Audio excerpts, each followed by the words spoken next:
La nabiyya ba'da amma ba'da.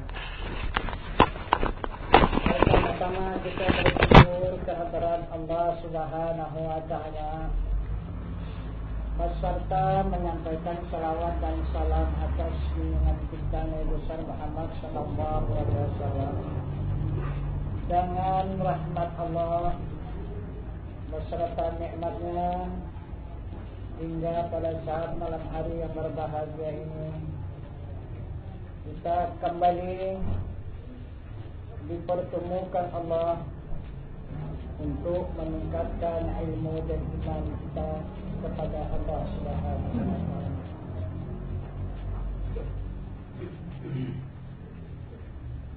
Yang mana sabda junjungan kita Nabi besar Muhammad sallallahu alaihi wasallam memberikan petunjuk kepada sekalian umatnya dengan sabda beliau yang berbunyi talibul ilmi fariidatun ala kulli muslimin wal muslimat. Maksudnya bermula menuntut ilmu fardu ain atas muslim laki-laki dan muslim perempuan yang akil baligh.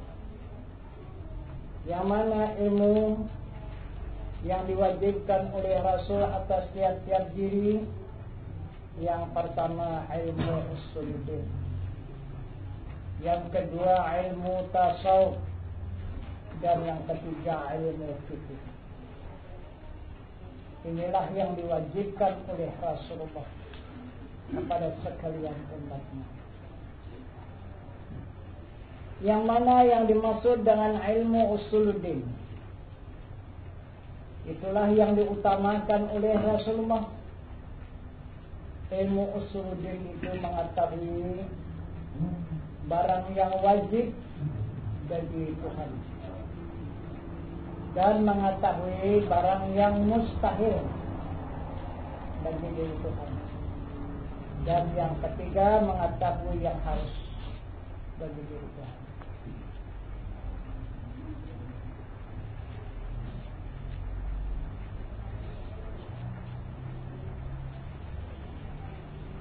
Yang mana yang ditunjukkan oleh Rasulullah yang wajib bagi diri Tuhan. Yang pertama dia wajib ada. Kedua dia wajib sedia. Kedua dia wajib kekal. Ketiga dia wajib bersalahan bagi segala yang baru.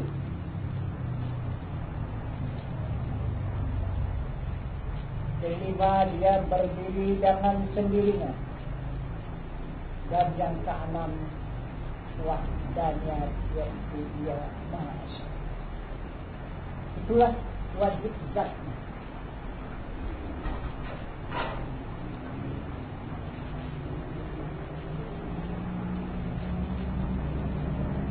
Jadi apabila kita tidak mengetahui wajib bagi zat Allah ini, maka senantiasa kita dosa. Karena yang wajib itu kita kerjakan, berpahala, dan jika kita tinggalkan berdosa.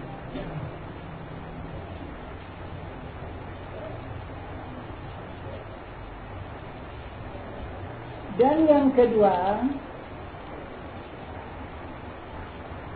mengetahui sifatnya. Wajib bagi sifat Tuhan.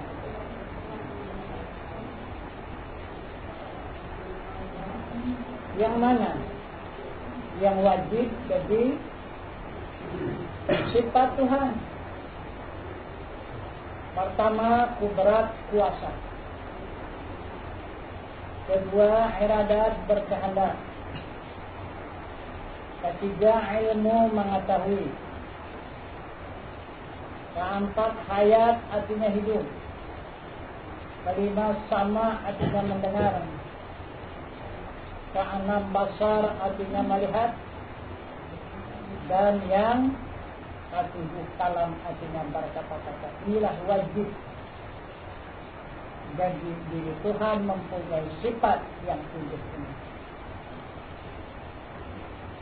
Ini yang wajib diketahui. Zatnya enam, sifatnya tunduk. Kemudian yang ketiga, mengetahui asmanya. Yang mana asmanya? Qadirun artinya yang kuasa, muridun artinya yang berkehendak, alimun artinya yang mengetahui, sami'un artinya yang mendengar, basirun artinya yang melihat, mutakalimun artinya yang berkata-kata. Itulah asmanya yang wajib diketahui.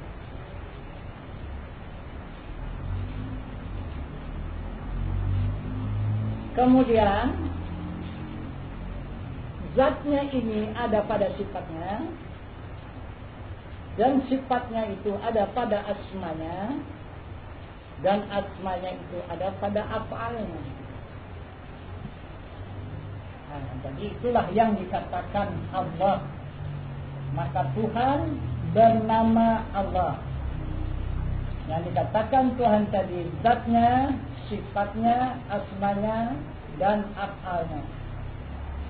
Maka itulah yang bernama Allah. Bukan Allah Tuhan ya. Allah itu namanya. Sesuai dengan pengakuannya di surat Taha, innani anallah. Sesungguhnya aku ini bernama Allah. La ilaha illa ana, tidak ada Tuhan yang lain, hanya aku.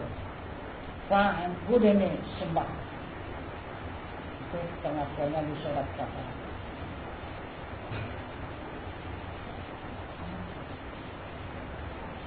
Nah, jadi kemudian jika semua ini sudah kita ketahui, berarti Tuhan itu nyata. Itu sesuai dengan awalnya wajib ada wajib sedia. Atau sedia itu nyata. Nah itu ada nyata.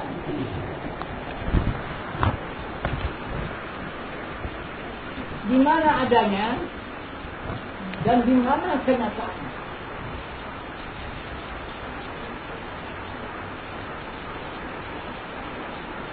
Yang pertama adalah zatnya. Itulah yang mempunyai wujud dan maka mu'alaqatuhu ta'ala lil hawadith yang ta'ala binafsi. Zat. Mana dia? Di mana kenyataannya? Adanya pada semesta alam. Wallahu muhaitun fil alamin. Adanya diri Allah itu muhit semesta alam.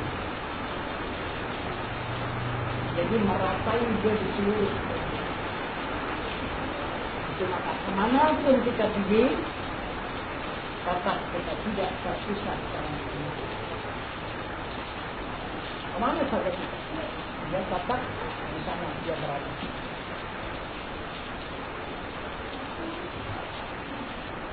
Untuk zatnya.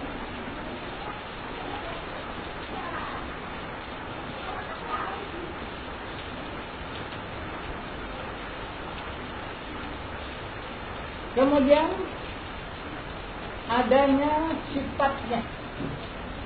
Mana?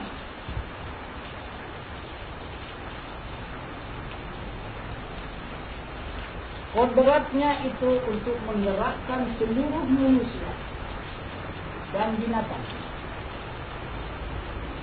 Tiap-tiap yang bergerak itu adalah daripada kudrat Allah.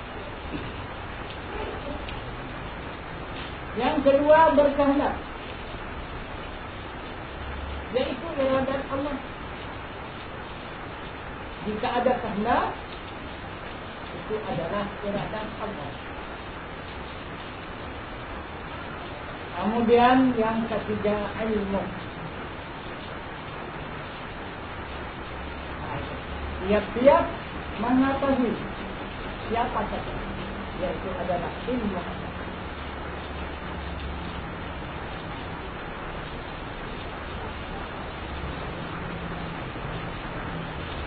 Kemudian yang keempat, hidup. Siapa saja yang merasakan hidup, itu adalah ayat Allah. Kemudian mendengar.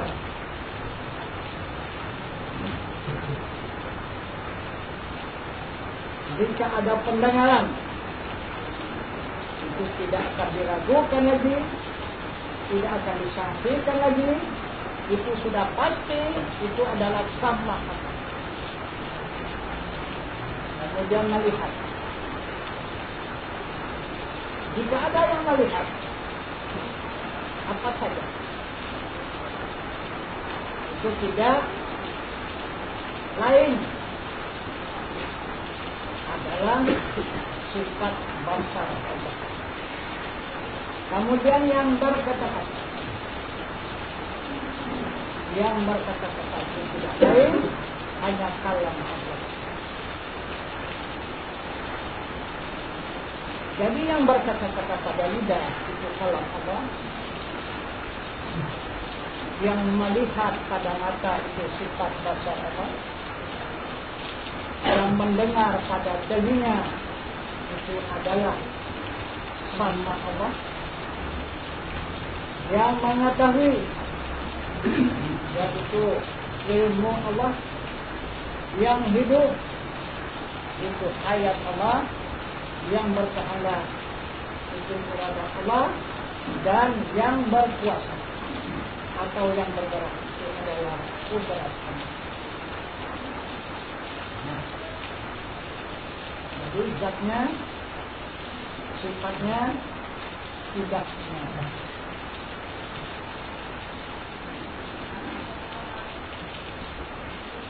Kemudian yang ketiga, asmanya. Mana asmanya?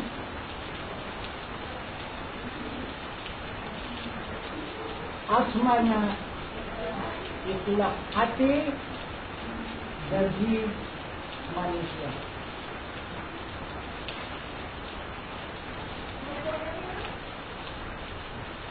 Itu yang dinyatakannya dalam Al-Quran, Summaya telinu juluduhum wa qulubuhum ila zikrillah. Maksudnya, tetapkanlah dan masrakanlah dari kulit kamu hingga hati kamu zikir Allah. Itu menunjukkan dia asmanya, karena dia tidak putus daripada zikirullah. Nah itu, jadi dari hati itulah awalnya. Nah, itulah asma Allah. Maka dia membawalah ke sumsum, ikut berzikir sumsum Allah. Dari sumsum membawa ke tulang, maka ikutlah tulang juga berzikir Allah. Dari tulang ke urat, maka ikutlah urat berzikir Allah. Dari urat ke darah, maka ikut darah berzikir Allah. Kemudian darah ke daging, ikut daging kita berzikir Allah. Dan dari daging itu ke kulit, maka sampai ke kulit yaitu zikir Allah.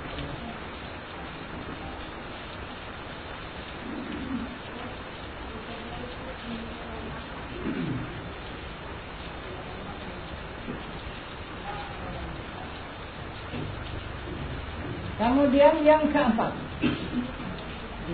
yaitu af'al Allah, perbuatan Allah. Apa yang diperbuat oleh Allah?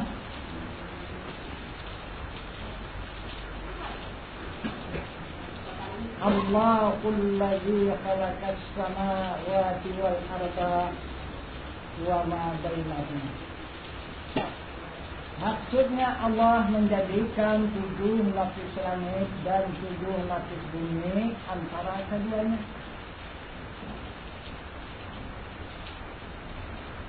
Mana dia? Itulah bumi dan langit, inilah perbuatannya.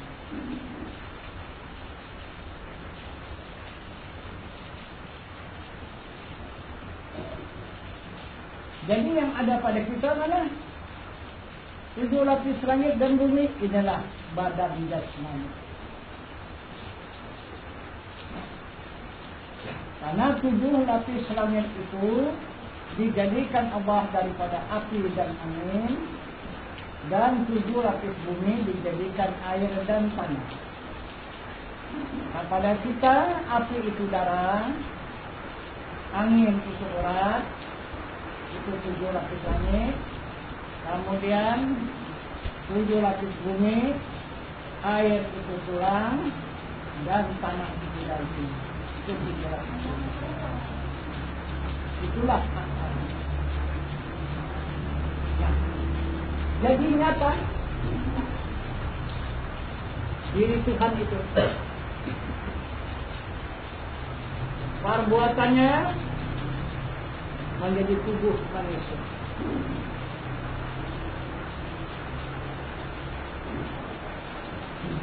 Asmanya menjadi hati manusia. Sifatnya menjadi nyawa ataupun jiwa bagi diri manusia. Zatnya yang hidup itulah rahasia diri manusia.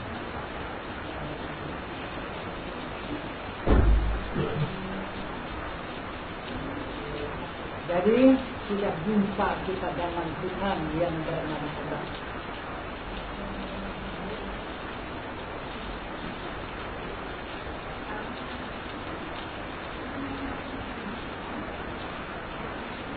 Jika sudah kita berjumpa dengan Tuhan yang bernama Allah, maka lepaslah kita daripada jahiliyah.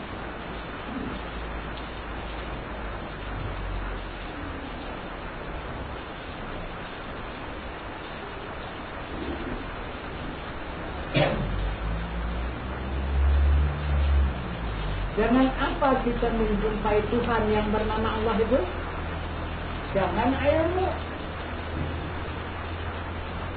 Nah, pertama dengan ilmu yang diwajibkan oleh Nabi kita Muhammad SAW. Maka setiap diri muslim laki-laki dan muslim perempuan yang asli tadi, maka lepaslah daripada jahiliyah.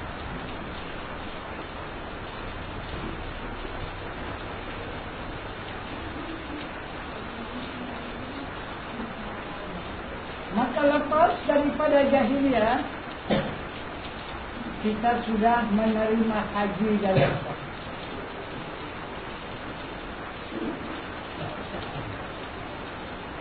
Allah akan menghajikan diri hambanya jika hambanya itu mengetahui Tuhan.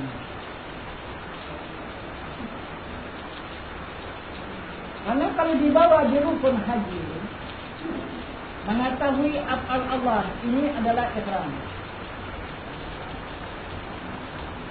Kemudian tawaf di Baitullah itu adalah asma. Sa'i, Safa dan Marwah. Di dalam perjalanan ilmu ini adalah sifatnya ataupun wajahnya. Kemudian wukuf di padang Arafah itu adalah zatnya biasa.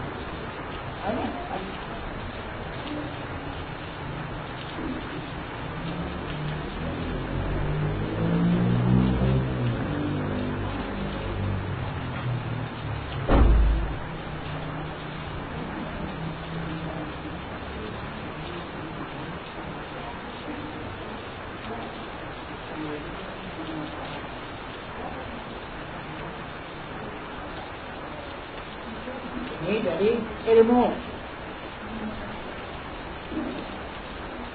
Lepas daripada jahiliyah, maka barulah kita Islam. Maka kesempurnaan Islam adalah haji.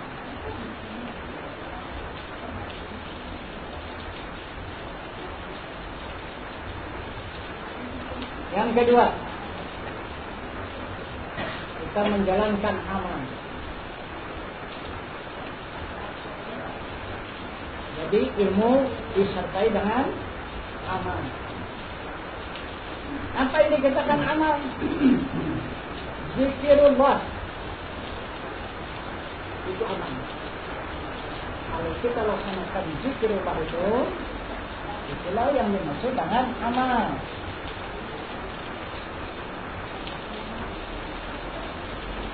Kalau di dalam perjalanan pengajian sekarang ini itu tarekat. Itu orang yang beramal, orang yang bertarekat.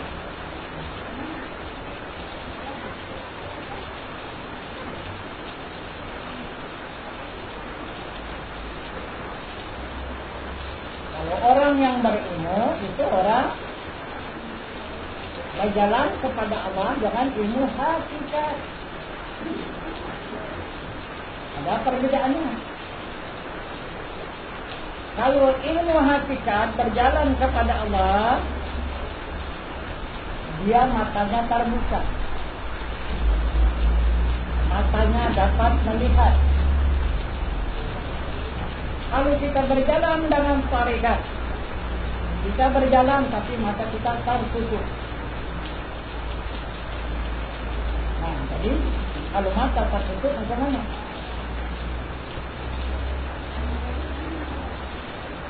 Jadi belum kita dapat memastikan buruk dan baik apa yang terjumpai.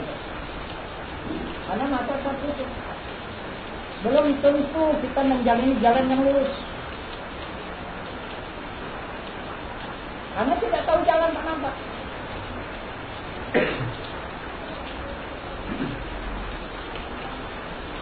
Tarekat. Dari mana kita bertarekat? Kita berzikir. Apa zikir kita? Yang pertama zikir syariat. Itu yang punya istana di lidah. Zikir yang berbunyi La ilaha illallah.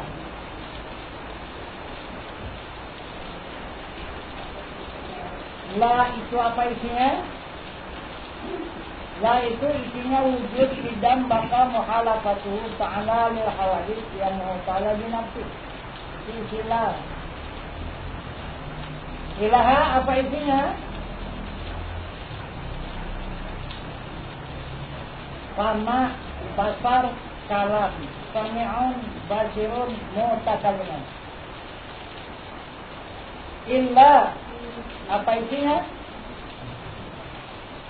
Qudrat, iradat, ilmu, hayat.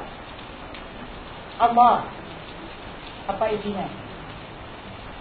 Qadirun, muridun, alimun, hayun, wahdaniyat. Itu yang kita zikirkan. La ilaha illallah.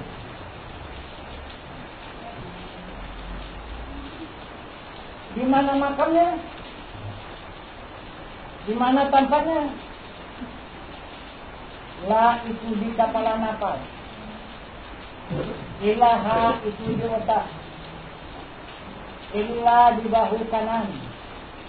Dan Allah di dada kiri. Itu kalbu.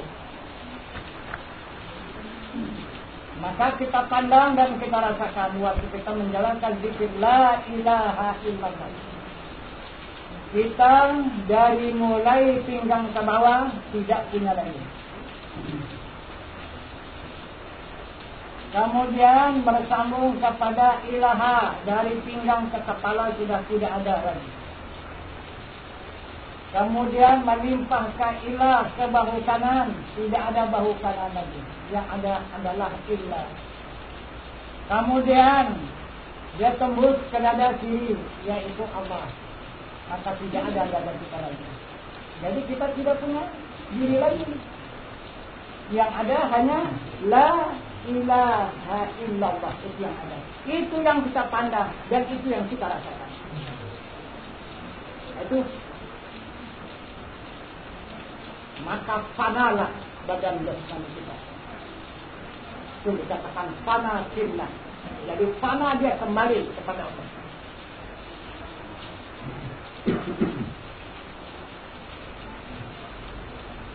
Ini satu. Yang kedua, baru kita beramal di tingkat asma.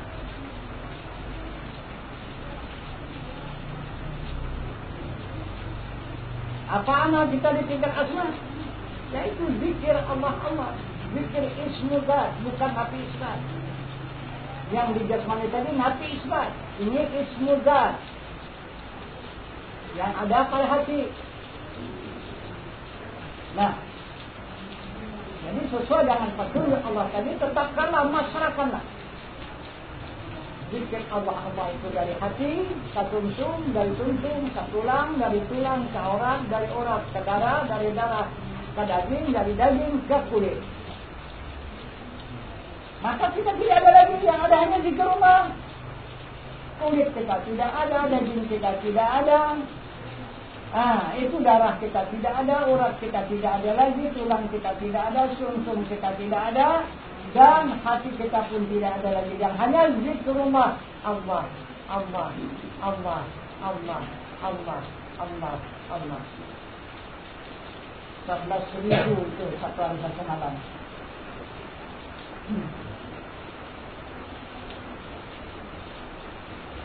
Itulah yang ada.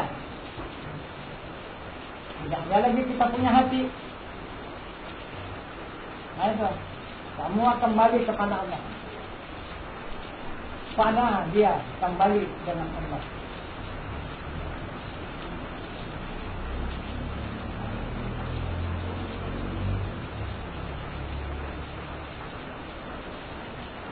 Jadi kalaulah memang dapat kita mendudukkan zikirullah itu, maka barulah amal kita itu sempurna. Barulah disenangi oleh Allah amal kita itu. Kalau tidak, dimurkai Allah kita beramal. Kenapa? Karena kita mesti dengan setan. Ayo. Kalau ada rasa hati kita, masuklah dia setan itu. Ada rasa sumsum kita, masuk dia. Ada rasa tulang kita, masuk dia. Ada rasa urat kita, masuk. Habis semua. Seluruh tubuh dimasuki oleh setan dan itu. Macam mana amal kita menerima Allah? Amal kita kotor, tidak suci. Karena dipenuhi oleh setan dan iblis yang dimurkai oleh Allah.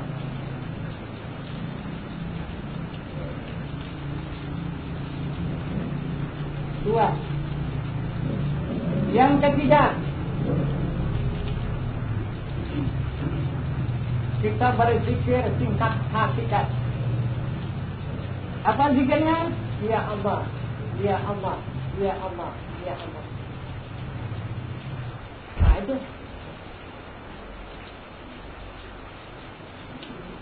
Kita bergerak, Ya Allah, Ya Allah. Berkehendak, Ya Allah, Ya Allah. Mengetahui, Ya Allah, Ya Allah. Mendengar, Ya Allah, Ya Allah. Melihat, Ya Allah, Ya Allah. Berkata-kata, Ya Allah, Ya Allah. Semua zikir. Juga tidak masuk di situ setan dan iblis mengganggu diri kita. Karena diri kita sudah kembali kepada Allah sesuai dengan perintahnya yang pertama, wa tawakkal 'alal hayyil ladzi la yamut. Serahkan dirimu kepada Tuhanmu yang hidup, yang tiada mati. Kita ada diri kita lagi, yang hanya ada diri Allah. Itulah yang kita rasakan, itulah yang kita pandang siang dan malam. Jadi berapa kecepatan zikirullah itu? Kalau kita berzikir la ilaha illallah satu kali menarik nafas 3 kali. Kalau kita berzikir di hati Allah Allah satu kali menarik nafas 13 kali. Kalau kita berzikir pada nyawa kita itu satu kali menarik nafas 120 kali. Nah, itulah perjalanan zikrullah. Kecepatan-kecepatannya, perbedaan-perbedaannya.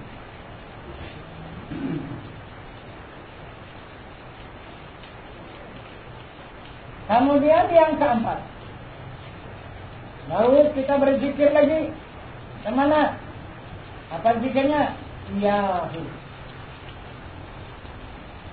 kita sudah berada di hakikat Allah Subhanahu. Maka zikirnya bertukar dengan Yahu. Di mana istana Yahu itu di napas. Jadi ikut napas dia turun naik, turun naik, turun naik. Napas itu jadi ikut itu dia Yahu itu. Kalau dihitung bilangannya, berapa satu kali menarik nafas? Zikir Yahu itu tidak terbilang. Dia kecepatannya seperti air yang mengalir. Tidak bisa dihitung berapa titiknya. Itu zikir Yahu yang ada pada nafas. Nah, udah tembus. Itu. Dari mulai af'al kita berzikir la ilaha illallah. Tembus kita asma kepada asma, kita berzikir Allah Allah. Tembus kita ke sifat, kita berzikir ya Allah ya Allah. Tembus kita kepada zat, kita berzikir Yahu Yahu. Nah, Islamlah amal kita tidak lagi tersentuh oleh jahiliyah. Tidak ada di situ bercampur dengan amal jahiliyah. Sama-sama Islam. Itu. Nah, maka hajilah amal kita dihajikan Allah.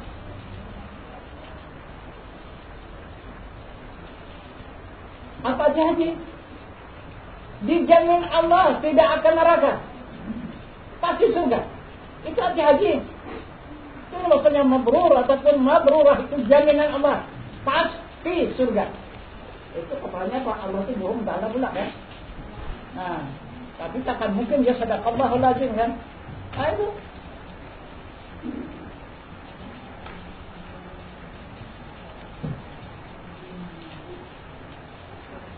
Jadi kita bukan lagi yakin, bahkan hakul yakin apa yang dikatakan Allah itu adalah pasti. Nah, itu. Karena dapat dilihat dan dirasakan. Dua, yang ketiga, kita menjalankan ibadah.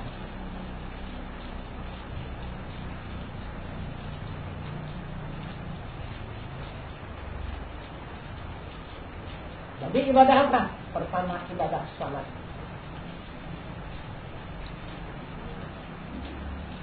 Jadi di waktu kita menjalankan ibadah salat itu kemana?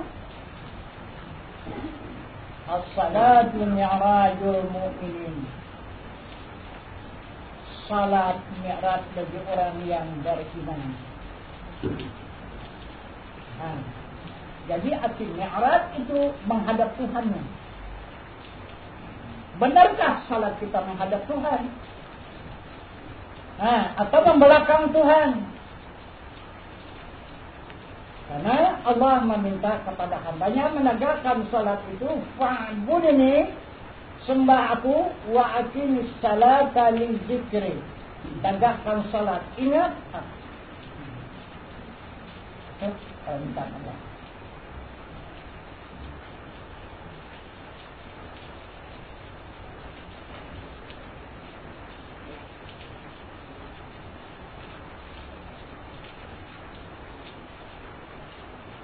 Jadi yang dimaksud salat ini, apa yang disembah? Apa yang disembah? Dan siapa yang wajib menyembah? Dan siapa yang wajib dipuji? Dan siapa yang wajib dipersembahkan? Itu sembahyang.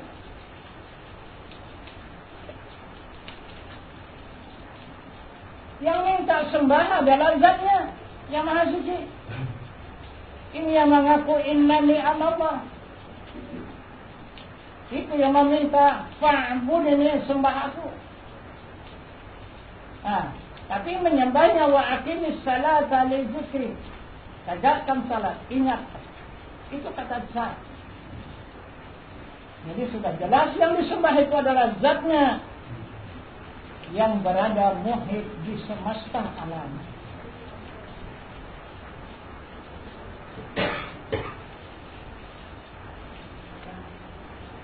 Satu. Yang kedua yang menyembah itu adalah sifatnya, kekasihnya yang suruhnya nyembah, bukan hambanya. Kita hambanya, kita paksakan untuk menyembah Tuhan, mana diterima Tuhan? Orang kekasihnya yang dimintanya nyembah dia.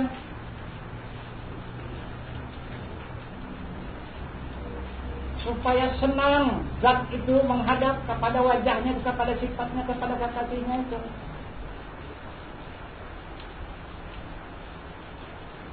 Yang mana dia wajahnya, kekasihnya, yang diwajibkannya menyembah, menghadap kepada zat itu adalah ilmunya. Itulah ilmu.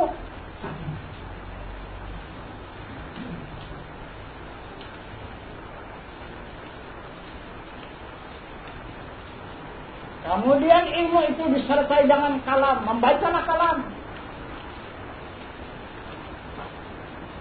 Kalam itu didengarkan oleh sama, benar dengan tidaknya. Kemudian baru bergerak untuk melakukan berdiri, ruku, sujud dan duduk. Disertai dengan iradat dan diawasi oleh sifat basar. Itu salat.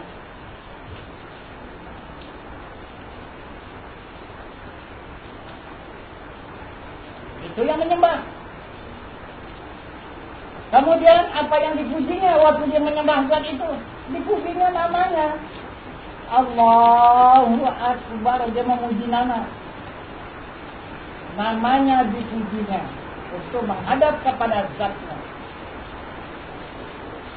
Itu yang dikatakan puji kadim bagi kadim. Jadi Tuhan memuji dirinya sendiri.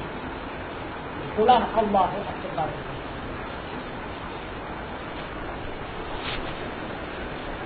Bukan kita memuji Tuhan. Allahu Akbar. Kemudian yang keempat, baru aku diri kita itu yang dipersembahkan. Yang dipersembahkan oleh sifat tadi. Karena sifat itu yang punya kekuasaan dan punya kehendak dan punya ilmu. Itu yang mempersembahkan. Maka tadi perbuatan itu kekayaan 7 lapis langit dan 7 lapis bumi terhimpun kepada api, angin, air dan tanah. Itu maka didirikannya api itu. Itu untuk dipersembahkannya kepada zat. Dijalankannya angin merata, itu untuk dipersembahkan kepada zat. Dijalankannya air menurun saja, itu sujud, itu dipersembahkan kepada zatnya. Kemudian tanah itu hanya duduk saja, itulah dipersembahkan kepada zatnya. Itulah hamba yang dipersembahkan. Berdiri, rukuk, sujud dan duduk. Jadi udah jelas. Yang dipersembahkan adalah afalnya, perbuatannya, ataupun kemalatnya dan kekayaannya. Itu yang dipersembahkan.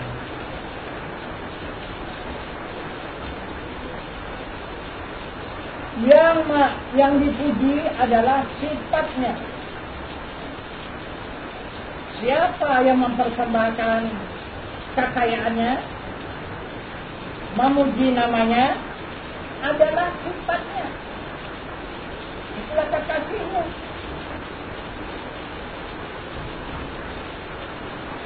Kemudian baru yang dihadap dan disembah itu adalah zatnya yang muhit semesta alam, yang memberikan kenikmatan seluruh alam. Wallahu muhitun bil alamin. Adanya diri Allah itu muhit semesta alam. Maka tidak ada lagi yang lain selain daripada diri Tuhan itu. Maka dikatakannya lagi di dalam Al-Quran, la mawjudun illallah. Tidak ada yang ada, seluruh yang ada itu adalah wujud Allah. Itu kata Al-Quran. Jadi sudah jelas. Maka ibadah kita diterima Allah dengan suci, lepas daripada jahiliyah. Ibadah salat kita sedikit pun tidak ada bercampur dengan jahiliyah. Maka Islam sajati akan mendapatkan Islam yang sempurna, maka diberikan oleh Allah pahala ibadah haji. Nah,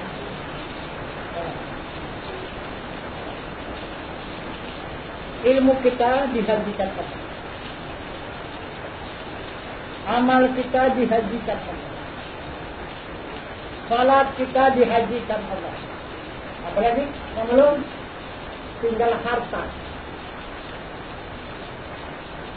Nah, itu tinggal harta. Kalau ada harta, silakan sedekah. Tapi kalau tidak menghajikan yang ini, kosong yang sedekah itu. Walaupun 10 kali kerjakanlah.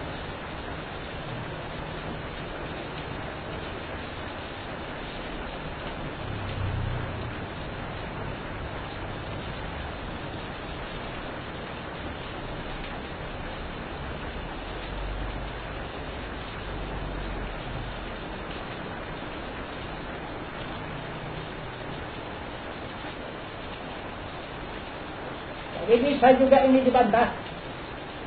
Yalah, ini kan hakikat. Dihajikan Allah. Ada syariat. Nah, bisa juga orang membantahnya.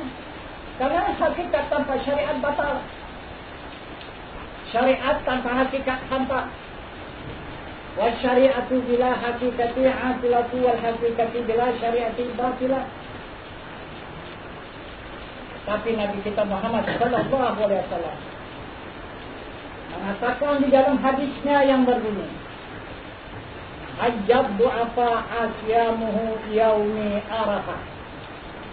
Haji bagi orang yang daif ekonominya melaksanakan puasa Arafah, yaitu 9 Zulhijjah dan malam 10 Zulhijjah. Jadi 1 hari 1 malam puasanya. Itulah syariatnya begini. Untuk menyempurnakan hakikat ini. Nah itu.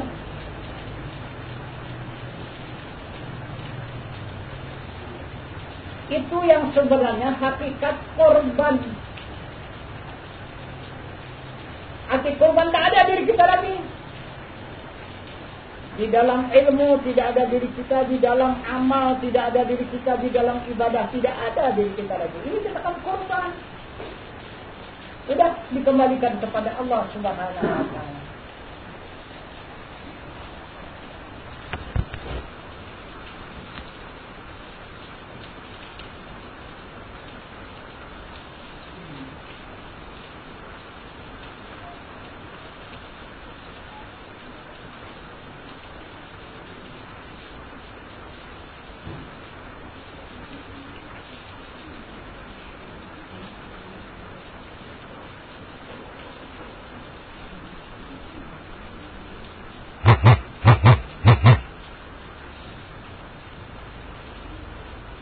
Kemudian ada lagi pula kita melakukan badal haji,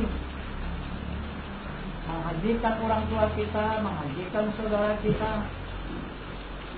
Entah beberapa dananya kasihkan kepada orang lain. Kadang-kadang orang lain itu tidak ada hubungan dengan ayah kita, dengan saudara kita. Kenapa maka mereka punya rasa ada hubungan? Dari mana hubungannya? Lagipun apakah sudah diterima Allah haji mereka? Kau bisa menghajikan dari orang lain? Wah, itu sudah melebihi. Itu sudah tidak dalam peraturan agama. Itu sudah penyimpangan dalam agama. Orang yang sudah diputuskan oleh Allah dengan amal ibadahnya itu disambung lagi.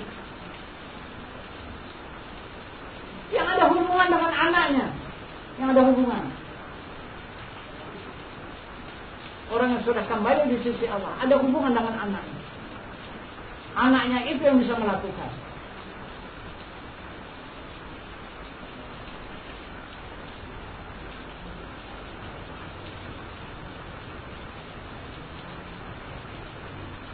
Jadi itu maka sudah semakin jauh Islam ini semakin ke ujung. Sudah banyak ulama-ulama ini mengadakan penipuan terhadap kepada umat Islam. Dan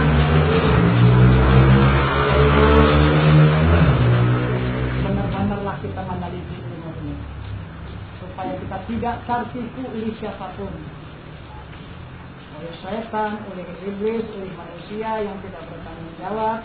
Kita hanya mengikuti petunjuk Allah dan Rasul. Jangan ada mengikuti petunjuk yang lain.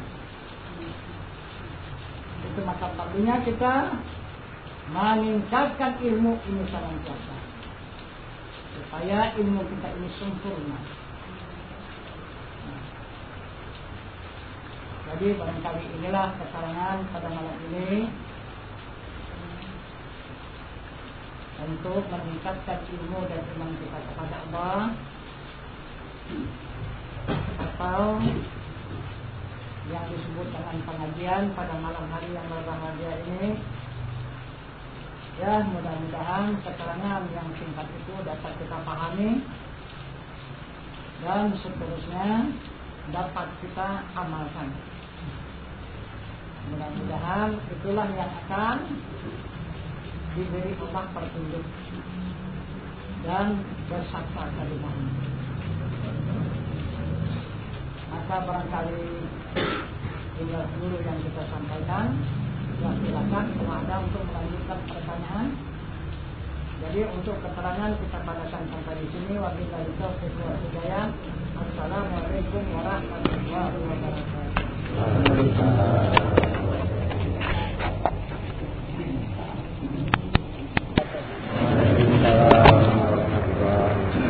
Bismillahirrahmanirrahim.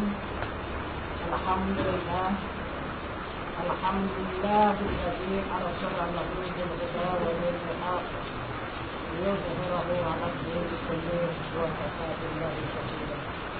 Asyhadu an la ilaha illallah wahdahu la syarika lah wa asyhadu anna Muhammadan 'abduhu wa rasuluhu la nabiyya ba'dahu. Pertama-tama kita bersyukur kehadirat Allah Subhanahu wa taala beserta memohon salawat dan salam dengan rahmat Allah beserta nikmatnya hingga pada malam hari yang berbahagia ini kita melaksanakan perintah Allah dan melaksanakan sunnah Rasulullah dan beserta petunjuk Rasulullah. Jadi bertiga ini perintah Allah, petunjuk Rasulullah, beserta sunnah. Ini akidah Allah. Yang mana perintah Allah? Bismillahirrahmanirrahim. Wa tawakkal 'alal hayyil ladzi la yamut. Itu perintah kepada seluruh hambanya. Maka di dalam Al-Quran, surat Al-Furqan 58. Jadi Allah memerintahkan seluruh hambanya untuk menyerahkan diri kepada Allah. Apa maksud Allah? Supaya hamba itu jangan melawan Allah, jangan menandingi Allah.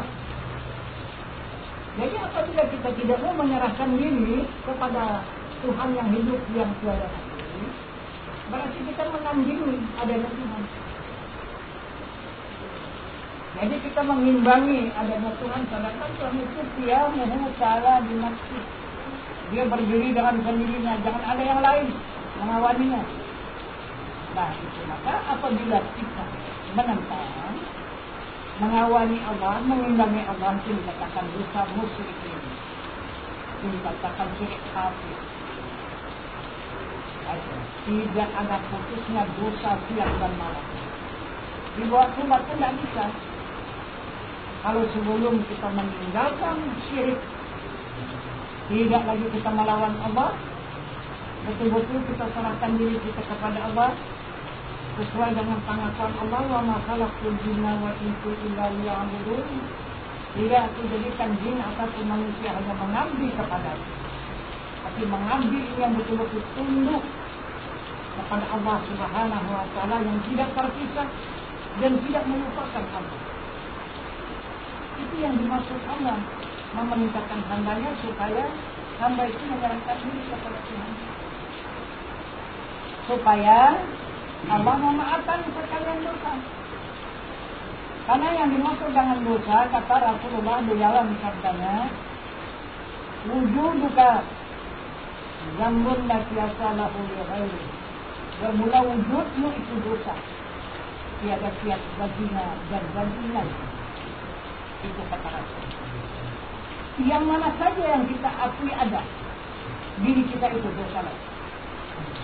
Nah, mengaku ada dosa, mengaku berpuasa dosa, mengaku berkehendak dosa, mengaku mengetahui dosa, merasa hidup dosa, mengakui mendengar dosa, mengakui melihat dosa, dan mengakui berkata-kata dosa. Kalau tidak mau mengembalikan kepada Allah, ini dikembalikan.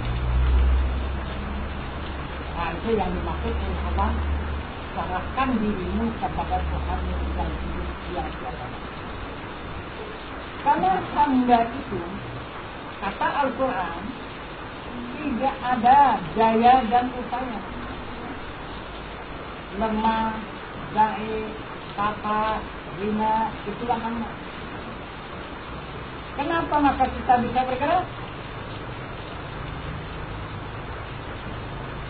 Karena disertai oleh Allah. Kalau tidak kita disertai oleh Allah, tidak akan bisa bergerak. Ini masalah. Karena di dalam Al-Quran itu, la haula wa la quwwata illa billahi. Kemudian hadis Rasul lagi mengatakan, memperkuat keterangan Allah ini dengan hadisnya yang berbunyi la tasrakun zarratin illa bi'idznillah. Tidak ada yang bergerak walau sebesar zarah kecuali izin Allah. Itu kata sabda Rasul. Nah, jadi kita semasa kita beserta Allah inilah kita mengenal diri Allah itu. Kalau sudah kita ditinggalkan Allah, mau apa? Tak bisa kita apa lagi enggak. Banyak contoh tauladan yang sudah kita tuntun, yang kita saksikan. Saudara-saudara kita, orang-orang tua kita yang sudah ditinggalkan Allah. Apa ada? Tak ada apa-apa. Cobalah kita saksikan. Lidah tidak bercakap, mata tak melihat, kuping tak mendengar, kepala tidak berilmu, badan tidak hidup, nafsu tidak berkehendak, tulang tidak bertenaga. Tinggal hanya setelan tangan saja. Apa yang tinggal itu? Bekas. Bekas siapa? Bekas Allah. Nah itu. Jadi yang tinggal bekasnya apa ini? Minha khalaqnakum wa fiha nu'idukum. Itu kata Allah. Ini yang dijadikan Allah daripada tanah dan akan dikembalikan ke tanah. Nah itu. Jadi yang dari Allah, inna lillahi wa inna ilaihi raji'un. Yang datang dari Allah kembali kepada Allah. Nah, jadi semasa kita disertai Allah, di sinilah saat kita mengenal. Maka ulama mempertunjukkan dan memperkenalkan di mana adanya Allah. Kata ulama jauh tiada antara dekat tiada bersih. Cukup lekat Allah. Nah, kemudian Rasulullah lagi mengatakan la tahzan innallaha ma'ana.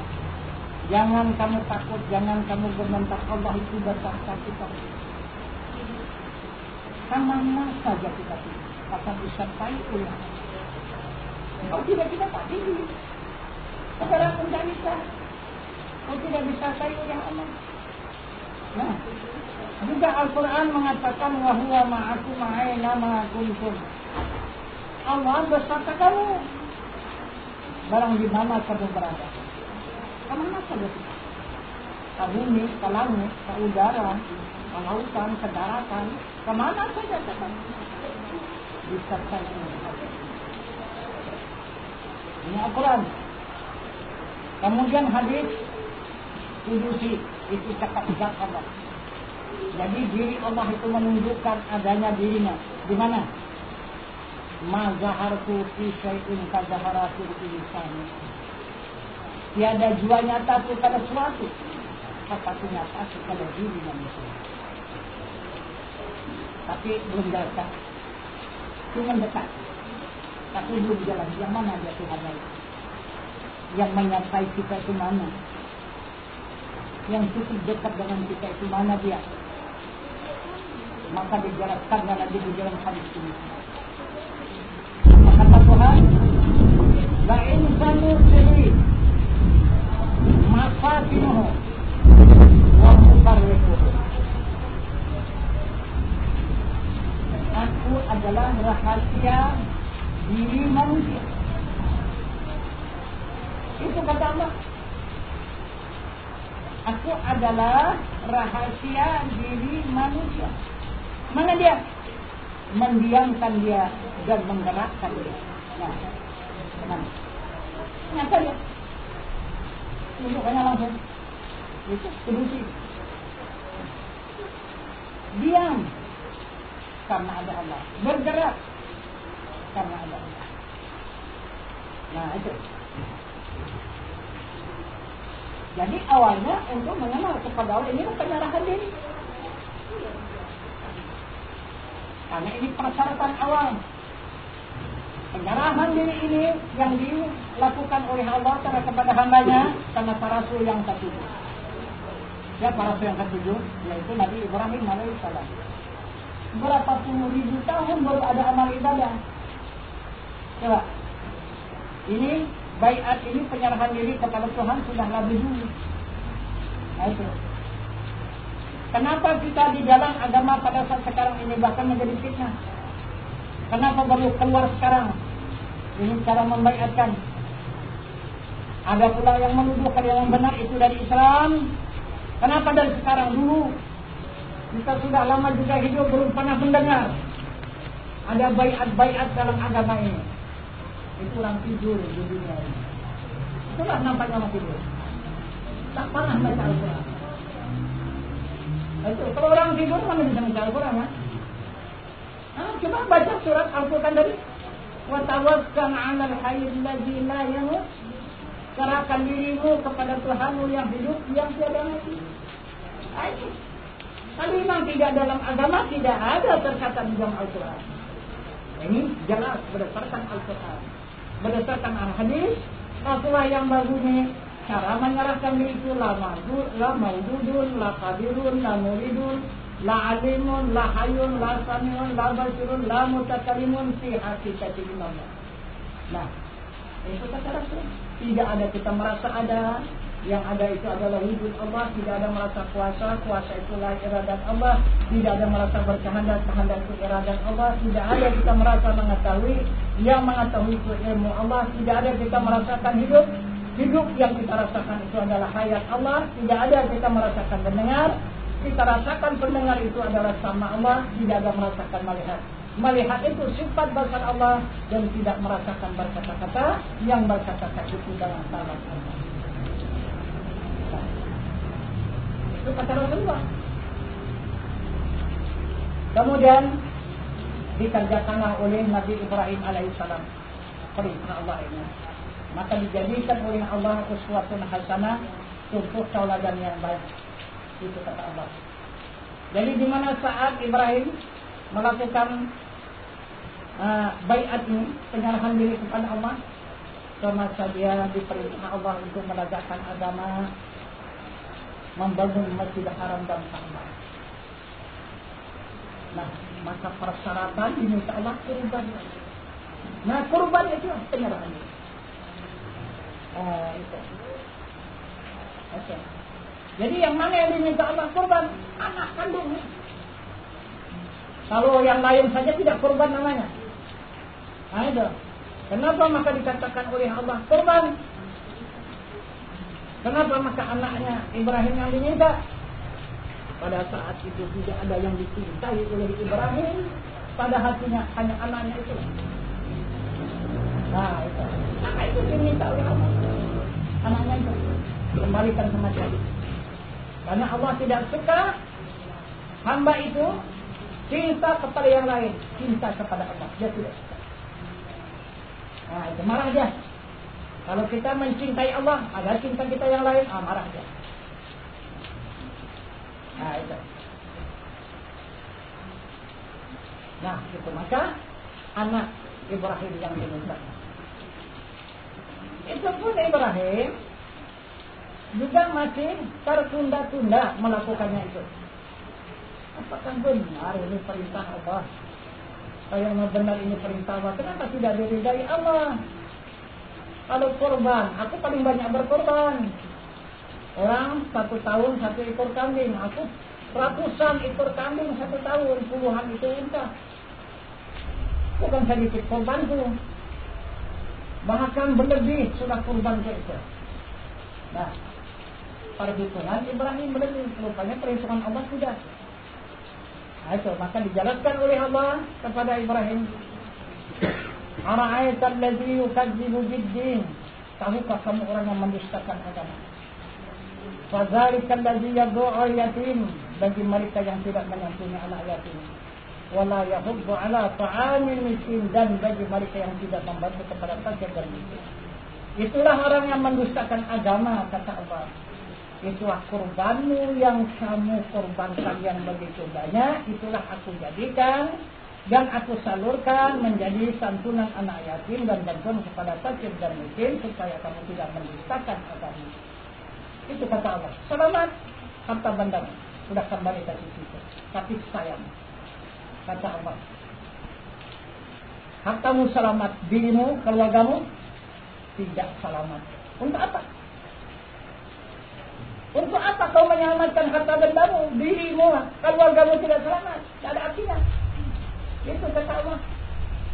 Maka dijelaskan lagi oleh Allah, ya ayyuhallazina amanu qu anfusakum wa ahlikum nar. Wahai orang yang beriman, selamatkan diri kamu dan ahli keluarga kamu daripada api neraka. Itu yang dimaksud oleh Allah. Barulah kita terima pengorbanan harta itu. Jadi kalau tidak, bagaimana kita menerimanya, diri kita pun tidak selamat.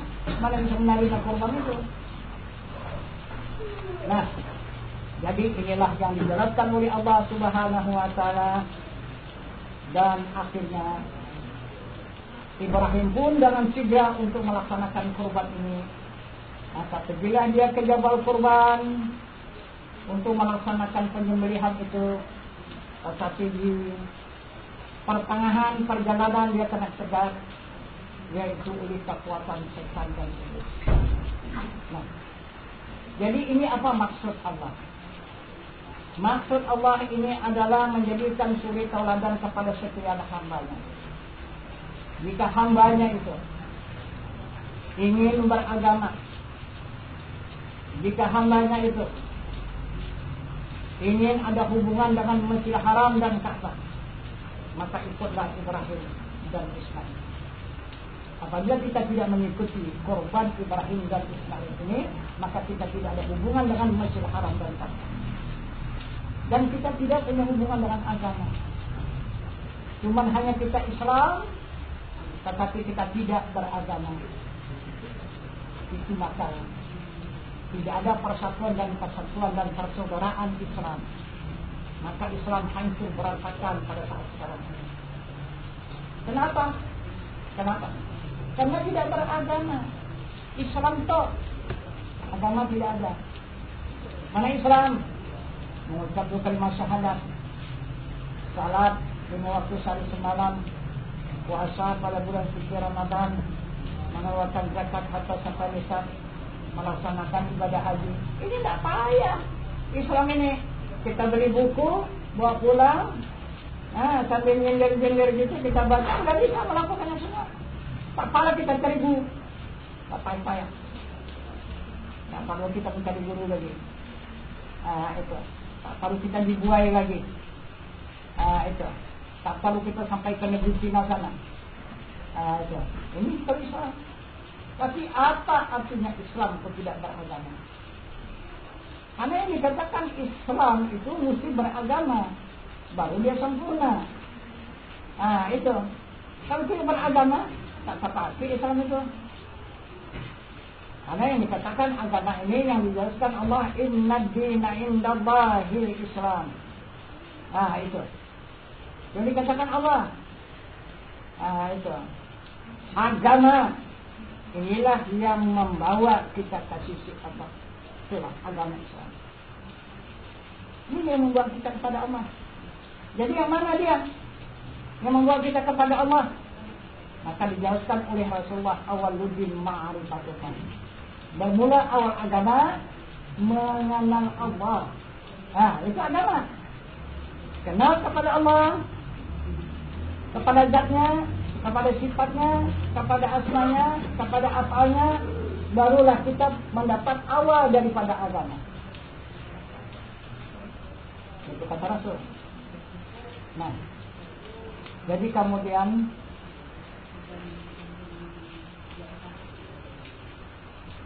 Ibrahim pun terus melangsungkan perjalanan, maka kena cekaklah dia di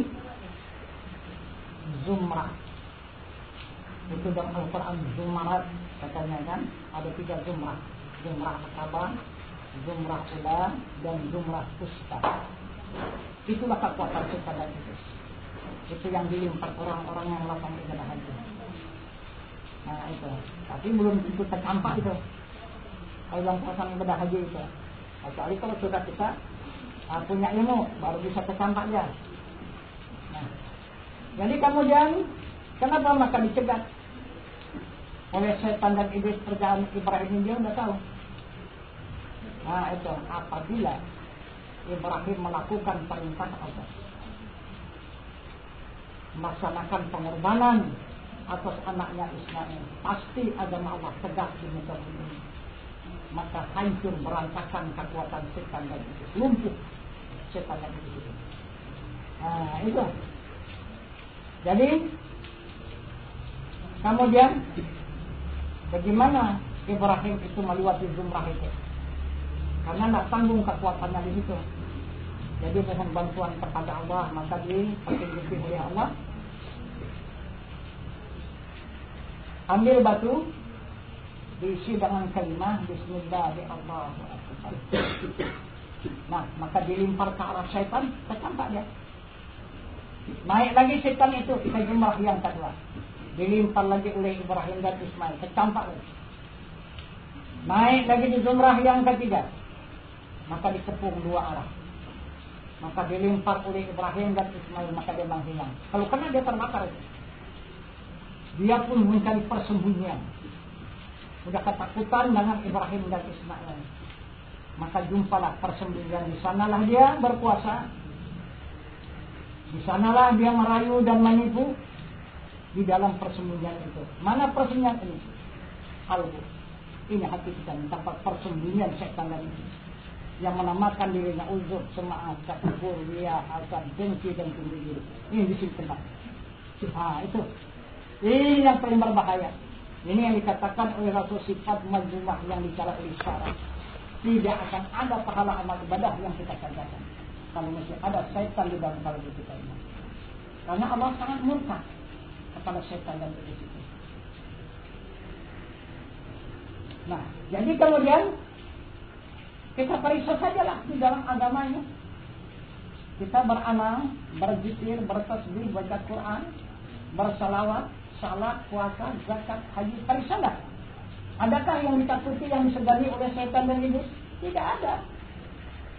Nah, bahkan dia kesenangan karena pahala yang kita kerjakan untuk dia. Kadang dia mencegat di perjalanan. Itu. Jadi yang paling ditakutnya ini, kalau kita menyerahkan diri kepada Allah, tercampaklah dia. Ini yang paling ditakuti. Kita serahkan wujud kita kepada Allah, tampaknya. Kita serahkan kekuatan kita kepada Allah, tampaknya. Kita serahkan kehendak kita kepada Allah, tampak dia. kita serahkan ilmu kita kepada Allah, tercampur habis semua. Tak ada bisa dekat menumpang dia lagi.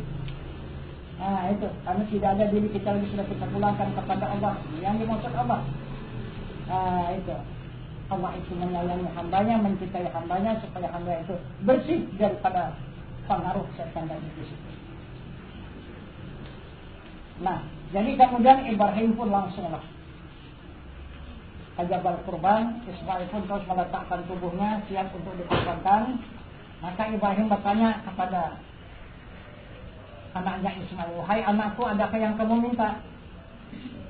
Pada saat sekarang ini ada ayahnya." Apa itu? Ada dua. Coba ceritakan apa? Pertama, sorban ayah itu cabutlah. Untuknya? Untuk apa?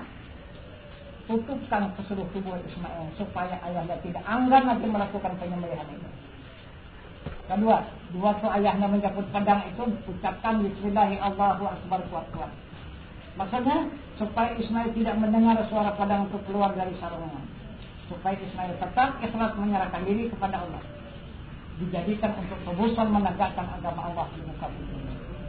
Nah, maka dilakukan oleh Ibrahim. Cabutnya surbannya, tutupnya anak Ismail, kemudian pedang itu dicabutnya perlahan-lahan dengan ucapan Bismillahi Allahu Akbar, Bismillahi Allahu Akbar, Bismillahi Allahu Akbar. Lepas pedang dari sarung, lalu diletakkan ke leher Ismail. Kemudian dia memejamkan matanya. Sesudah dipejamkan matanya, baru diserahkannya Ismail kepada Allah. Nah, gimana penyerahannya? Bismillah, Allahumma hadza minka wa ilaika qurban Ismail bin Ibrahim. Bismillahi Allahu Akbar. Selesai penyembelihan. Terasa tangan dia berdarah, maka dia pun berdoalah, Rabbana atina fid dunya hasanah wa fil akhirati hasanah wa qina adzabannar. Amin. Di belakang Ibrahim. Terkejut Ibrahim, siapa yang mengaminkan? Anakku sudah kusembelih. Tidak ada orang yang lain menyaksikan, hanya aku dengan anakku. Maka datang suara lagi, wahai Ibrahim, buka aja mata dan ambillah surban itu kembali. Ibrahim membuka matanya, dicabutnya surban, maka tergulinglah kambing kibas yang besar. Itulah yang kena disebut. Terkejut lagi Ibrahim, siapa ini punya pekerjaan? Baru datang Jibril. Apa kata Jibril? Ya Ibrahim, ini pekerjaan Allah. Allah menebus dan mengganti diri Ismail dengan seekor kibas. Karena yang diminta Allah bukan diri Ismail.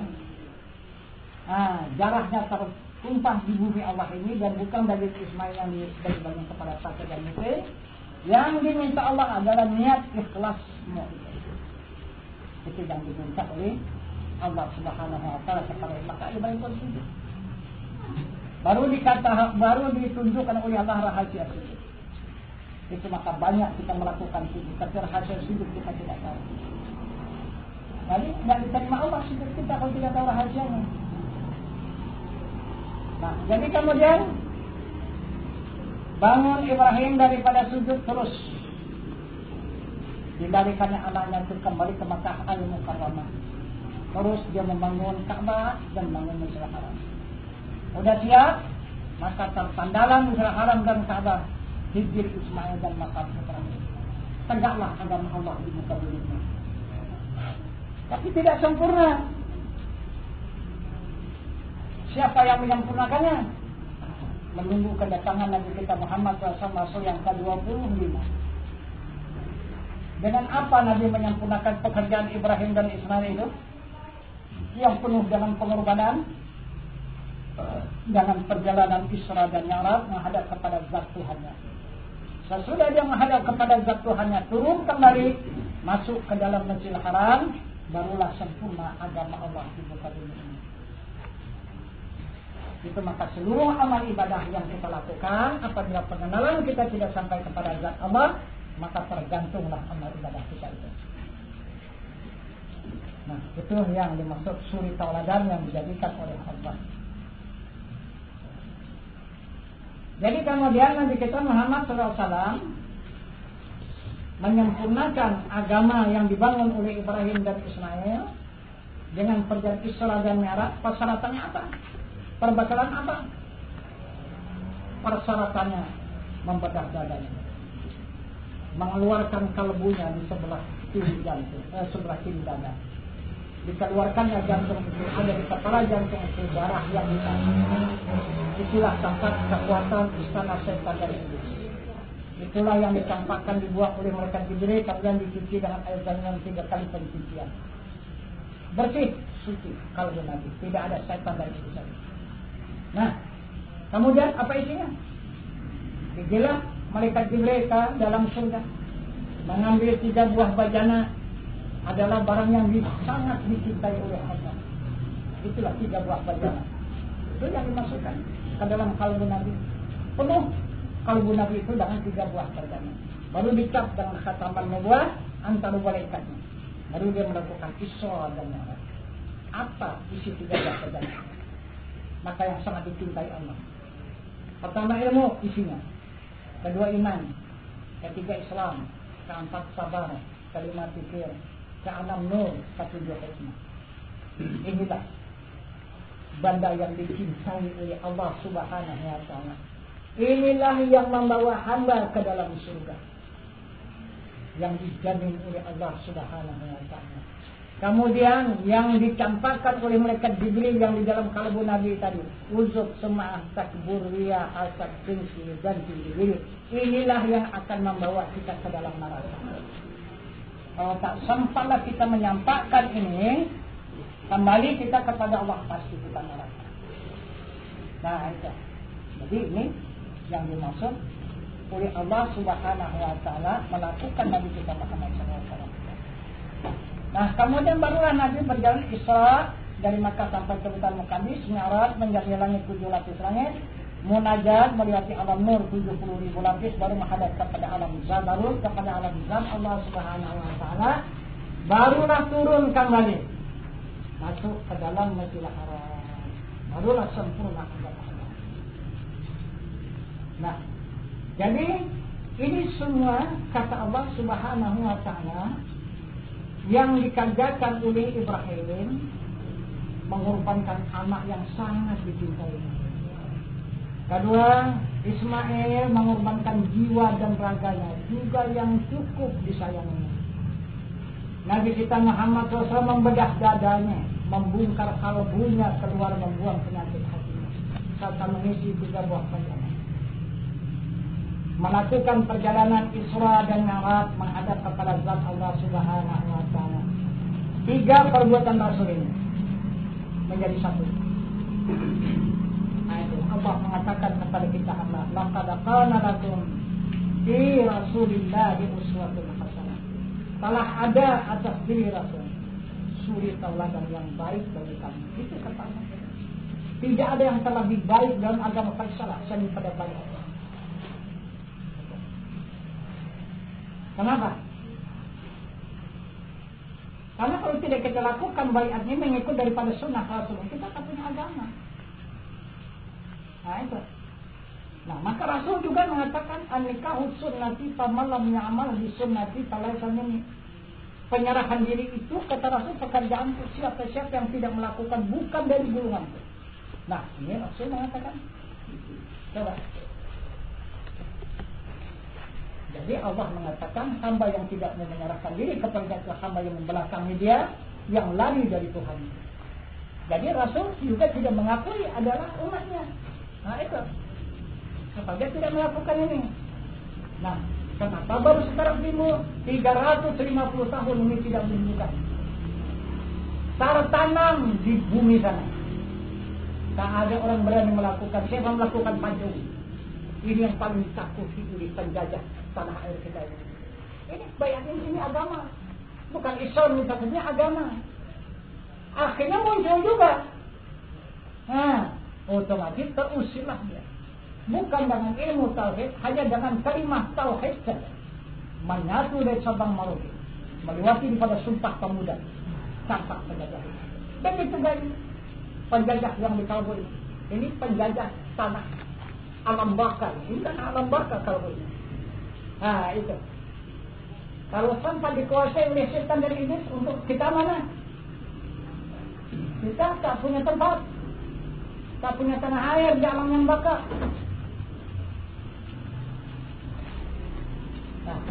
Itulah yang dicontohkan oleh Allah Subhanahu wa taala kepada kita hamba. Kemudian Allah menjanjikan kepada hambanya yang menyerahkan diri kepadanya, yang disebut dengan pelaksanaan baiat ini. Ada perkara. Itu perhatikan itu. Pertama kata Allah, aku berikan agama. Nah, akan diberikan nanti agama itu. Agama itu iman, Islam, tauhid dan ma'rifat. Itu akan diberikan. Nah, kepada hamba yang sudah menyerahkan diri kepadanya. Yang kedua, Baitullah, rumah Allah. Allah akan memberikan rumah kepada hamba. Cobalah kalau kita renungkan, kalaulah presiden lah membuat rumah kita, kemudian diserahkanlah untuk bisa tempat tinggal di rumah yang dibikin oleh presiden itu. Bagaimana kita di sisi masyarakat yang banyak? Macam mana coba? Tentu saja orang segan kan? Nah begitu. Coba. Presiden memberikan rumah kepada kita. Ini rumah yang diberikan oleh presiden bisa kita tinggalkan, bisa tidak kita tempati. Tapi yang diberikan Allah rumah, qalbu mu'minin baitullah, hati orang yang beriman rumah. Nah, ini kita tinggal di mana? Karena kita pasti akan bertemu. Itu kita pasti akan menghadap Baitullah, menghadap rumah Allah, untuk memandang wajah Allah dan untuk menghadap kepada Zatnya yang Maha Suci. Mari di rumah. Nah itu maka banyak orang salat tidak punya kiblat. Kiblatnya Ka'bah. Ka'bah itu bukan kiblat. Itu batu. Itu suruh padangan Lata dan Uzza itu berhala itu. Bukan itu. Jadi dikatakan kiblat adalah Baitullah. Kita tawaf itu di Baitullah. Nah, itu. Kemudian yang ketiga, Allah berikan fitrah. Apa fitrah? Kembali kepada asal diri kita yang suci. Disucikan oleh Allah kembali itu daripada sekalian dosa. Karena kita menyerahkan diri kepada Allah, diterima oleh Allah, maka sucilah diri kita daripada sekalian dosa. Karena kita tidak menguasai, tidak mengakui diri kita ini. Hanya yang kita akui adalah Allah dan Rasul. Maka disarankan oleh Allah untuk membuainya kepada Rasul. Maka sesudah kita serahkan diri kita, maka Allah akan menyerahkan kepada Rasul. Rasul nanti yang akan mengasuh kita dan membuai kita. Sesuai dengan sabdanya, "Utulubul ilma minal mahdi ilal lahdi", tuntut ilmu dari buayan hingga kalian lahir. Karena pelaksanaan baiat ini pelaksanaan tubat nasuh. Ini yang dimaksud Allah dalam Al-Quran. Ya ayyuhalladzina amanu tubu ilallahi taubatan nasuha. Nah, jadi ini yang dimaksud oleh Allah tubat nasuha, yang dapat mensucikan diri daripada sekalian dosa. Jadi jika sudah kita dapat melakukan, menyentuh, mentauladani perbuatan nasuha untuk tobat, mensucikan diri pada sekalian dosa, maka terlepas kita daripada dimurkai oleh Allah. Kalau tidak, kita tetap dimurkai oleh Allah siang dan malam. Karena dosa melulu yang tidak kita sadari, bukan hanya dosa perbuatan, dosa melawan Tuhan yang paling parah. Nah itu. Jadi kalau sudah kita serahkan diri kita, sucilah kita daripada sekalian dosa, maka Allah mengakui, Allahumma ja'alni minat tawwabin wa ja'alni minal mutatahhirin. Allah sangat mencintai kepada hambanya yang tobat dan kepada hambanya yang mensucikan diri daripada sekalian dosa. Nah ini dikatakan tobat nasuha. Keempat, Allah berikan syafaat Rasul. Maka kita jaga syafaat Rasul tiga perkara: mu'alliman, muta'alliman, mustami'an. Mengajar, belajar dan mendengar. Kemudian baru yang kelima, diberikan Allah keridaan. Keridaan itu yang sangat susah mendapatkannya itu. Karena keridaan itu penerimaan waktu kita pulang nanti. Jadi apapun yang kita hasilkan di dunia ini, pulang kita tidak diterima, tak ada hasilnya. Itu. Jadi kita yang sangat diutamakan bagaimana supaya dapat diterima kalau kita menghadap kembali. Itu maksud dengan faridah. Keenam, Allah berikan ibadah haji. Ini 6 perkara yang dijanjikan oleh Allah Subhanahu wa taala terhadap kepada hambanya yang berbaik. Nah, jadi barangkali ini saja keterangan singkat. Kemudian pelaksanaan baiatnya, sebelum kita serahkan diri kita kepada Allah, kita membaca al-Fatihah 3 kali berturut-turut. Hati kita mohon kepada Allah minta disucikan kita. Ya wali dan jika sesudah takbir, barulah kita puasa. Apa arti puasa? Menahan nafsu. Tidak ada nafsu di situ. Nah, itu yang dikatakan puasa. Sesudah puasa menyusul zakat. Zakat apa? Zakat diri. Maka timbullah penyerahan diri, doa iftitah yang berbunyi inna sholati wa nusuki wa mahyaya wa mamati lillahi rabbil alamin. Salatku, ibadahku, hidupku dan matiku hanya milik Allah, Tuhan semesta alam. Nah, itu.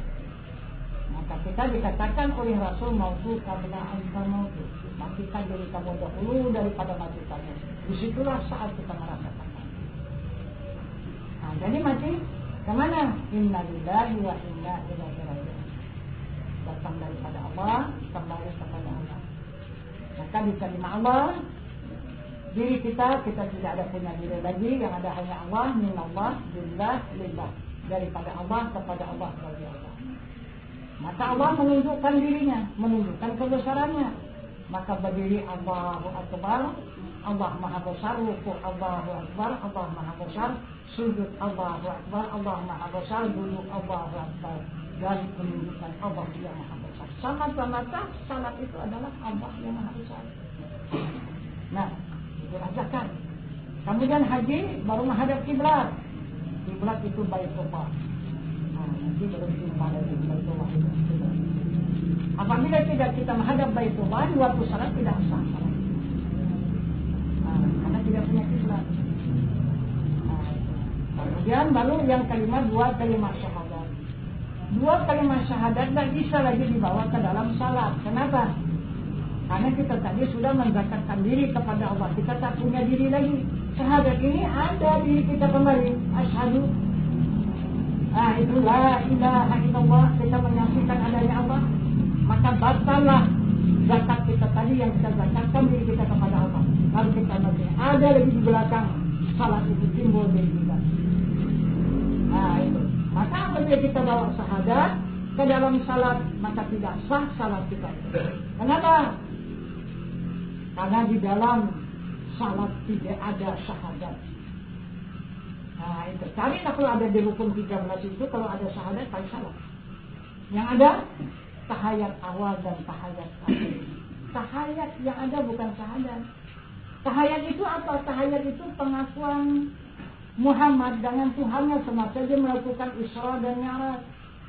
Karena salat ini kata Rasul, as-salatu mi'rajul mu'minin. Salat mi'raj orang yang beriman. Jadi yang melakukan mi'raj itu hanya Muhammad kepada Tuhannya. Menghadap Tuhan ke hadirat Tuhannya Muhammad itu, maka dia mengaku asyhadu an la ilaha illallah. Maka disahut oleh Tuhannya, hu Muhammad Rasulullah. Itu tahayat. Itu maka dia tidak putus tahayat itu. Asyhadu an la ilaha illallah Muhammad Rasulullah. Itu tahayat. Sebarang takbir, Allahu Akbar namanya.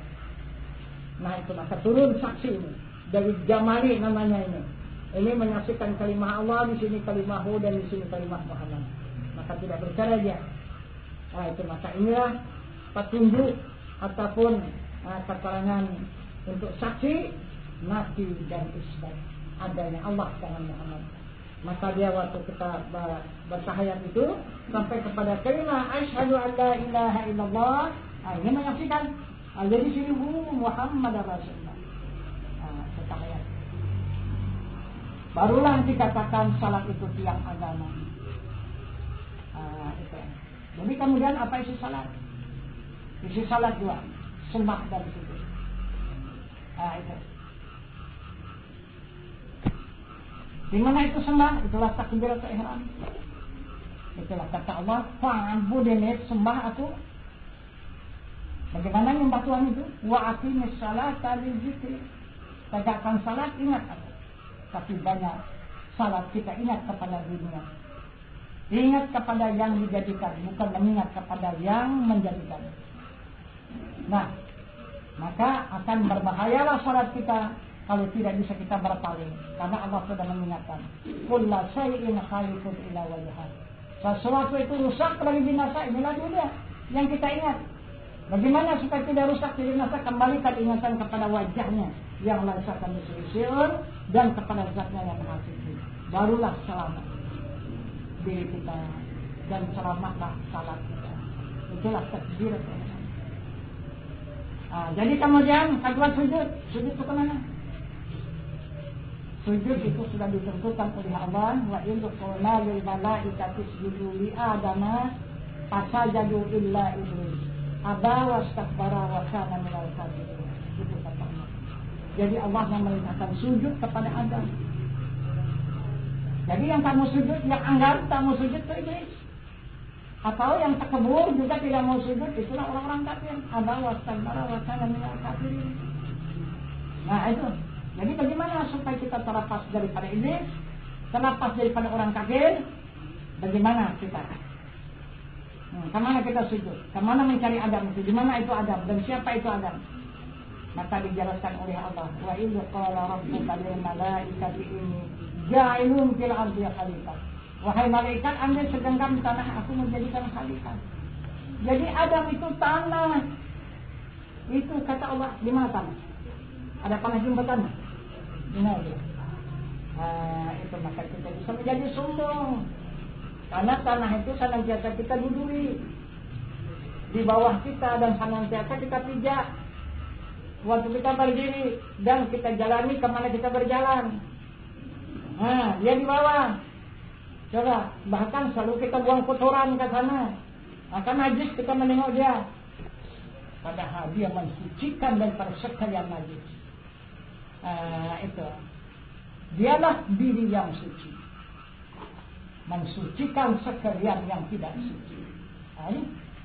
Maka disuruh oleh Allah kita perintah sujud ke sana supaya mengenal dia, supaya tahu siapa dia yang sebenarnya. Inilah ibu kita yang sebenarnya, yang mengasuh kita siang dan malam tidak pernah lalai, memberikan makanan, minuman dan pakaian, kekuatan, kesehatan dan keberkatan. Nah, kita berasal daripada kandungan ibu dari sana. Nanti akan pulang ke mana? Ke kandungan ibu nanti ke sana. Itu. Jadi apabila kita sudah benar sujud kita ke sana, maka hilanglah segala sifat sombong, angkuh, terkebun dan sebagainya. Itu. Karena itulah Adam. Itu. Jadi tanah yang terhampar dari timur ke barat, itulah diri Adam yang sebenarnya. Karena sudah diambil dari segenggam tanah itu, dijadikan berbentuk seperti kita ini manusia. 900 tahun lamanya sudah berjalan keturunan Dur tasalsul jadi menjadikan, maka Adam dikembalikan kepada asalnya oleh Allah. Minha khalaqnakum wa fiha nu'idukum. Karena dijadikan Allah daripada tanah yang dipulangkan ke tanah, maka terhampar. Nah, mengasuh anak itu. Jadi sekarang Adam itu apa? Adam ini Baitullah. Baru kita diberikan Allah ibadah haji. Itu karena kita sudah jumpa dengan Baitullah. Ini rumah Allah. Itu bukan Ka'bah itu rumah Allah. Kasar kita itu. Kalau menuduh Ka'bah itu Baitullah, ini yang terhampar ini. Ini Baitullah. Ini rumah Allah. Nah, wajah Allah yang laisa kamitslihi syai'un ada dalam rumahnya. Nah, ini akan kita selidiki ke depan. Dan zatnya yang maha suci yang wajib disembah juga ada di dalam rumahnya. Nah, jadi kita sudah sampai ke rumah Allah. Hanya tinggal 2 saja lagi untuk menjumpai wajah Allah dan zat Allah. Nah, jadi rumahnya sudah kita jumpai. Nah, jadi bahkan kita sudah diberikan oleh Allah ibadah haji. Siapa yang berjumpa dengan rumah? Nah, itu. Jadi barangkali inilah dulu keterangan kita pada malam ini untuk baiat ini panjang. Maka akan nanti kita lanjutkan dalam pengajian ataupun dalam meja saya. Itu jeruk nanti sampai di rumah ataupun besok. Nah, kita ambil air di mangkuk, diperas, minumlah sedikit, baca salawat 1 kali. Kemudian diperas lagi, kemudian baru dimandikan, dijadikan sabun untuk mandi. Nah, gitu. Jadi niatnya mandi tubat nasuha. Sahaja mandi tubat nasuha karena Allah. Itu mandikan juga itu. Jadi barangkali ini sajalah dulu keterangan singkat mengenai baiat. Kita akhiri wabillahi taufiq wal hidayah. Assalamualaikum warahmatullahi wabarakatuh.